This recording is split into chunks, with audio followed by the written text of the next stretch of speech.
Compared to last month, my net worth grew by 3% to $311,000. It's a pretty nice jump from December last year when my net worth was $205,000. I still need to partially pay taxes on last year and this year, but that will be reflected in future updates. So these are my current investments. I have close to 1,500 shares of the Vanguard S&P 500 ETF with a total value of $122,000. It gained 1% compared to last month. I have 0.75 Bitcoin worth of $25,000 at the time of writing this blog. A 24% gain compared to the previous month because of the rise of Bitcoin's price.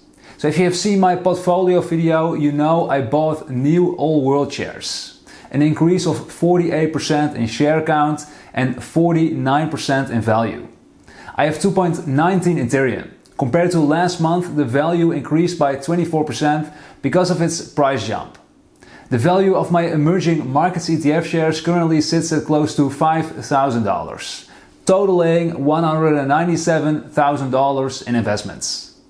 And by the way, if you're interested in reading these blog posts, you can do so over at my website creatorag.com.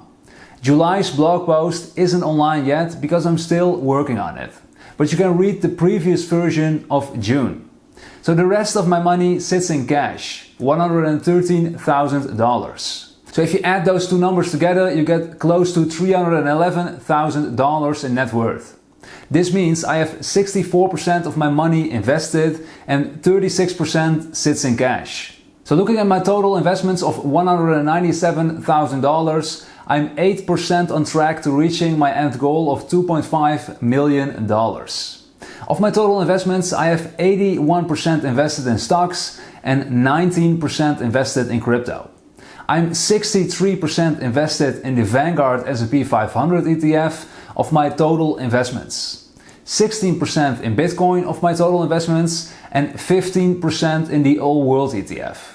3% in Ethereum and 4% in the Emerging Markets ETF. I have 12% invested in crypto of my total net worth. And I find that enough for now. I feel allocating 10% of your net worth to riskier assets is the sweet spot if you still have a long-term investing horizon.